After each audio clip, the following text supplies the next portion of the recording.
Thank you for those kind words. This afternoon, I'm the one who's holding you back from lunch. I recognize that. The topic that I'll be talking about is recent progress in biometrics. I'm very grateful to the general chair and the program chairs for giving me this opportunity to speak on this topic of biometrics. So the question of identity, it pervades our society. I think it's safe to say that. So for example, often we see a photograph and we ask that question, who is this person, right? And our program chairs have demonstrated why they are program chairs by giving the correct answer there.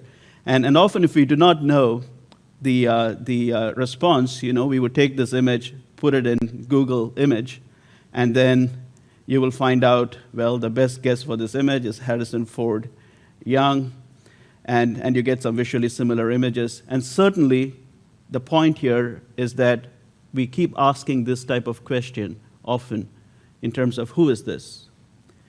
But the question of identity also has other kinds of scenarios.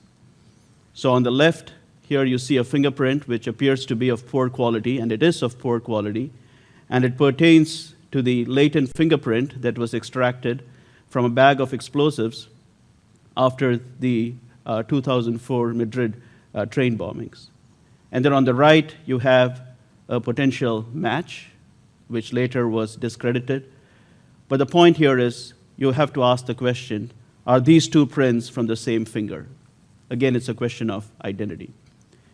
And as you keep looking at other scenarios, you also have to enter a little bit of history, because often you get a photograph and someone asks you the question, is this really a photograph of Abraham Lincoln? And obviously this image was developed using older techniques, but nevertheless the question is posed, is this really a photograph of Abraham Lincoln? And now the flavor of the question has changed, because you are not only extracting the individual there whose identity is being queried, but you also assume that you have an image of Abraham Lincoln against which you could perform this comparison and then make a determination if this indeed is Abraham Lincoln. Again, it's a question of identity. And there are other applications also. If you're given several different videos and you're asked the question, find all video frames in which a certain character appears, or you could be given many different videos and you could be asked the question, find a certain actor. And note that these two questions are different, because in one case, the actor could have